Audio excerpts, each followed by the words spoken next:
allá en la Huasteca, como el corazón de la Huasteca veracruzana. Estábamos tomando, creo, unos refrescos con un compañero que fuimos de aquí, de la Ciudad de México, y de repente llegó alguien a caballo, y pues somos extraños, aunque yo sea nahuablanza y de por allá, pues yo también soy extraño. Debo decirles que cuando vayan, no teman que les digan coyotes. Si no hablan náhuatl, el que no habla náhuatl que va de fuera, le dicen coyote. Niños, jóvenes, señoras, es un coyote, porque no hablan náhuatl. Si hablan náhuatl, pues no le dicen coyote. Pero no es ofensivo, sino es para diferenciar. Pero este señor llega a caballos y nos dice, Campa in Walawi, coyome. Quiere decir, ¿de dónde vienen coyotes? A mí también me dijo coyote.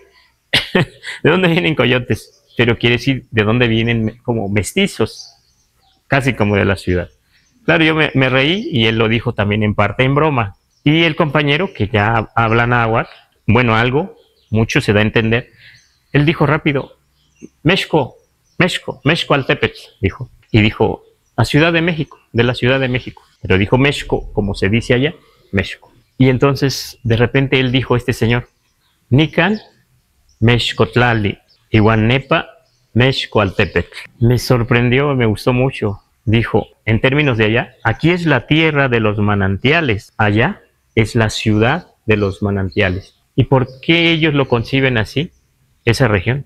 Porque como hay muchos cerros, y donde hay cerros, siempre, generalmente hay manantiales, por ahí. También esto se está trabajando, también otros lo están trabajando, en un documento que trabaja el señor Gutiérrez Tibón, un italiano, junta escritos de cronistas, pero en uno dice, los que hablaban bien en México, Tenochtitlan, el náhuatl, decían México. O sea, yo lo que entiendo es que ya había quien decía México y quien decía México. O sea, ya había variantes de la lengua, o sea, grupos diferentes.